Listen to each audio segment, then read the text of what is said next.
ඔබතුමා අපිට කියන්න බෑ. කියන විදිය. මෙන්න මෙහෙම දැන් ගන්න ඕනේ අපි ඈ. හා. මෙන්න මේක මෙහෙම අරන් මේක ඇවිල්ලා මෙහෙම පොඩ නමා ගන්න ඕනේ. හා. හරිද? මම අවුරුදු 20ක ඉඳන් මේක කරන්නේ. ඊට පස්සේ මේක ගත්තා උඩින්. කොළ ටික අල්ලගත්තා නම් එකට ලස්සන ලේසි නැද්ද? නෑ එහෙම හරියන්නේ නැහැ. මෙහෙමයි කරන්නේ. මේකින් එකද? මොකද ගන්නේ අවුරුද්දට යනවද පොල් අතු වීමෙන් අරගෙන?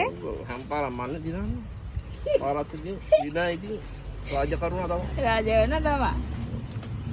දැන් මේක අපි නැමුවානේ. දැන් මේක අපි නමනවද නෑ? නෑ. එතනින් ගත්තා.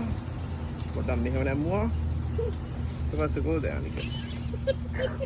අනික මේ තියෙන්නේ. දැම්ම උඩි. එකලියක් අම්මගේ යප්පට කිව්ලුවට වැටෙනවා. ඔව්. දැම්ම යටි.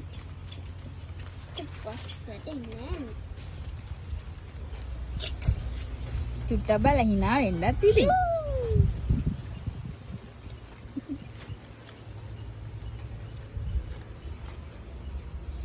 ලොහ තමයි. ගොතන්නේ වේරම ලස්සන ආයිත් ඉතින්.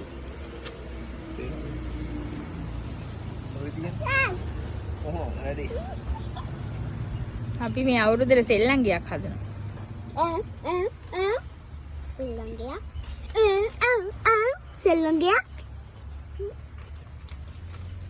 සෙල්ලම් කරන්න ඕනේ කැතට. චුටි පුතා.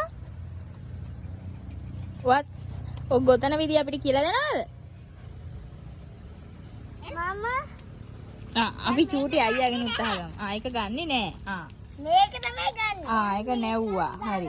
ඊට මේක මේ පැත්තෙන් දාලා මේක බිමම තියනවා ඊට පස්සේ මේක මෙහෙට උස්සනවා මේක බිමම තියනවා කියලා අනික උස්සනවා.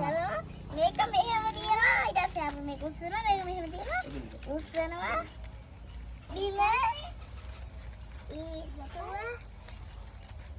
ඊට පස්සේ ඔක ලං කරනවද? ඔව් කොහමද දැන් ඔක අදින්නේ?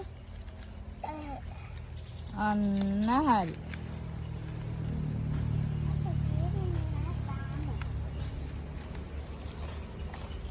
හරි ඈ